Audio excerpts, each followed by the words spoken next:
Xin chào tất cả mọi người, chào mừng mọi người đến với kênh YouTube của mình Crochet by Trang My. Và trong cái video ngày hôm nay thì mình sẽ dẫn các bạn cách móc một chiếc lót ly họa tiết trái tim như thế này ạ. Nguyên liệu ở đây thì mình sử dụng đó là sợi cốt tông Việt Nam 1mm nhé.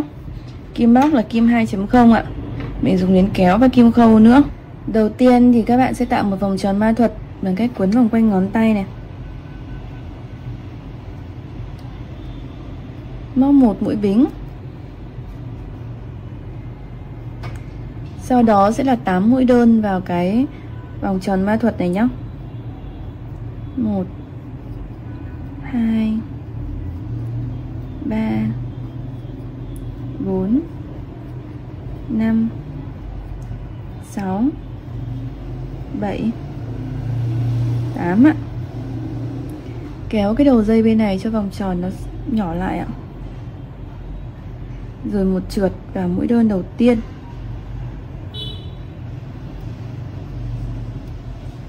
Kết thúc hàng 1 ạ. Hàng thứ hai các bạn sẽ móc 2 mũi bính, một mũi kép vào cái mũi đơn đầu tiên.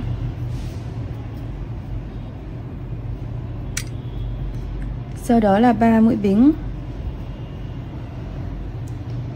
một mũi kép đơn chập 2 chung chân vào cái mũi thứ hai.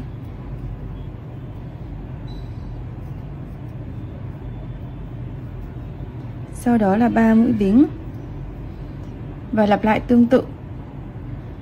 Một mũi kép đôi chập 2 chung chân,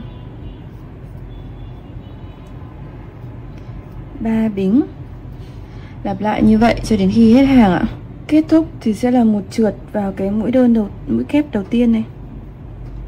Mũi kép đơn đầu tiên để kết thúc. Và sau đó thì các bạn cũng sẽ giấu cái phần chỉ thừa đi nhé. Bạn đưa chỉ đằng sau và giấu đi. Sang hàng thứ ba thì các bạn sẽ bắt đầu từ một cái khoảng trống 3 mũi bính bất kỳ.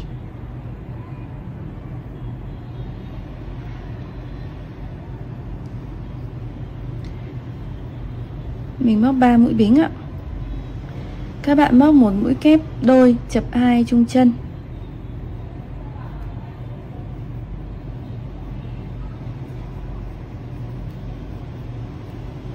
Chập là 1, mình coi đây như một mũi chập 3. Sau đó là 2 mũi bính, một mũi kép đôi chập 3 chung chân vào tại cái khoảng trống này.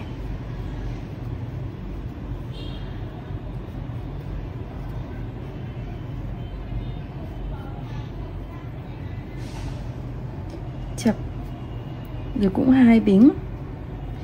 Thì cứ mỗi một cái khoảng trống 3 bính này các bạn sẽ móc 2 cái mũi chập 3 chung chân như thế, cách nhau 2 mũi bính ạ. Mình lặp lại nhé. Một mũi kép đôi chập 3 chung chân,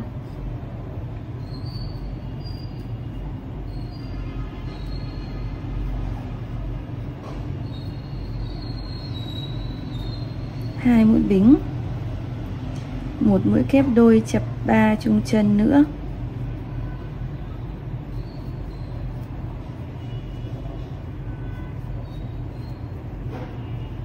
chập 1, 2 mũi bính.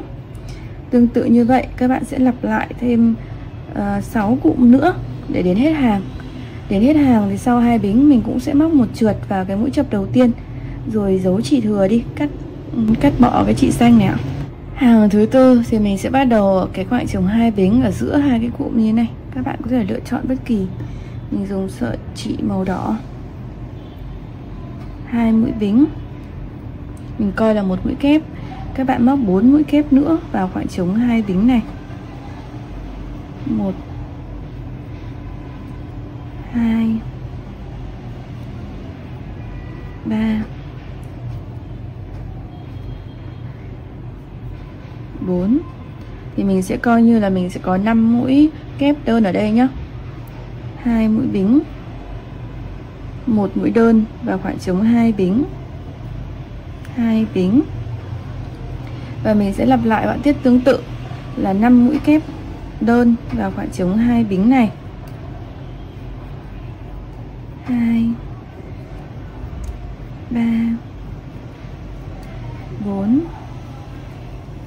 5, 2 mũi bính, một mũi đơn vào khoảng trống 2 bính và lặp lại tương tự như vậy cho đến khi hết hàng. Đến hết hàng thì mình sẽ móc một trượt vào cái mũi kép đầu tiên nhé, để kết thúc hàng này. Sang hàng thứ 5 các bạn sẽ móc 2 mũi bính này.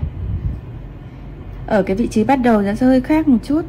Các bạn sẽ móc 2 mũi kép đơn vào cái mũi đầu tiên này, là mũi tăng đấy, tăng mũi. Sau đó 2 mũi kép tiếp thì các bạn móc bình thường là 1 mũi kép vào một chân. Đến mũi kép cuối cùng thì các bạn sẽ móc là 2 mũi kép vào một chân, rồi 2 mũi bính. Sau đó thì họa tiết của mình sẽ lặp lại giống nhau, đó là các bạn sẽ tăng mũi ở mũi đầu và mũi cuối thì sẽ là 2 mũi kép vào cái mũi kép đầu tiên nhé.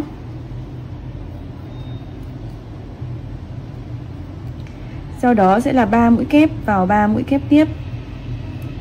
1 2 3. 2 mũi kép vào cái chân kép cuối này. 2 mũi bính.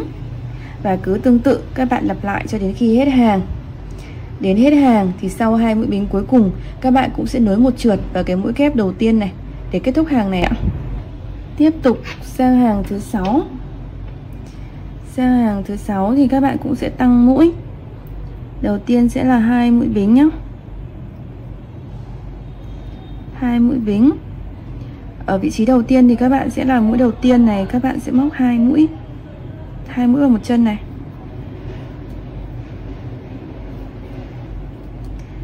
Cái mũi 2 mũi bính đầu tiên mình coi là một mũi kép rồi. Sau đó thì 4 chân tiếp theo mình sẽ móc một kép.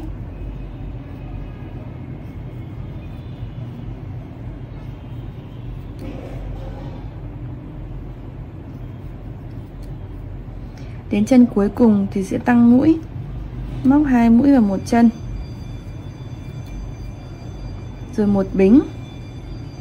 Sang bên này móc 2 mũi vào một chân đầu tiên, rồi 5 mũi tiếp theo các bạn móc một kép vào một chân. Sau đó là 2 mũi bính. Rồi chân tiếp theo móc 2 mũi kép vào một mũi kép.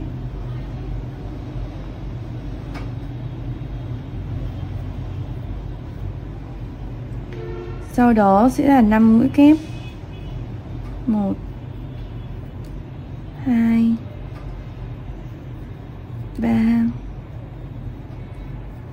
4 5.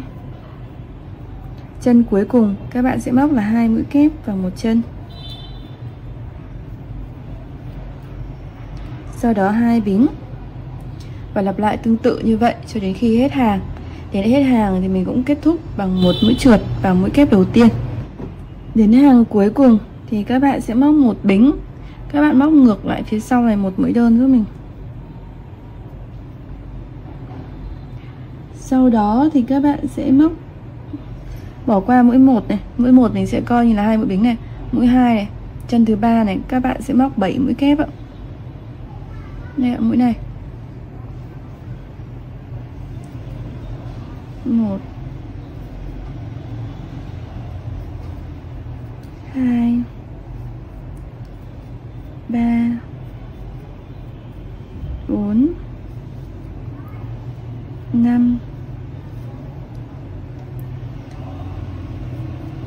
6 và 7.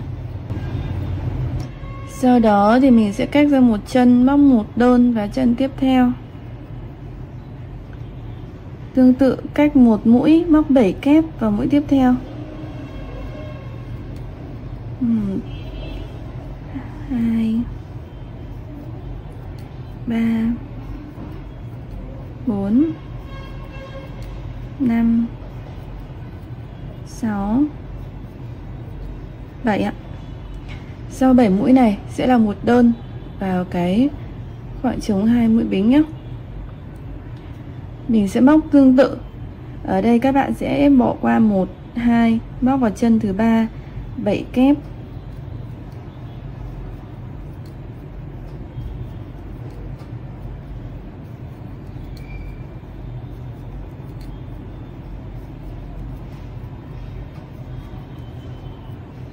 Đây ạ, mình sẽ có là 7 mũi kép. Thì các bạn cũng bỏ qua một chân, móc vào chân tiếp theo, một mũi đơn. Bỏ qua một mũi, móc vào chân tiếp theo, 7 mũi kép ạ.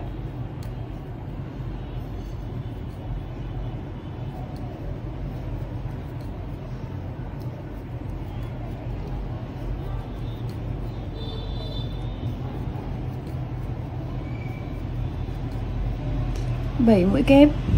Thì sau đó là một đơn vào khoảng trống 2 bính.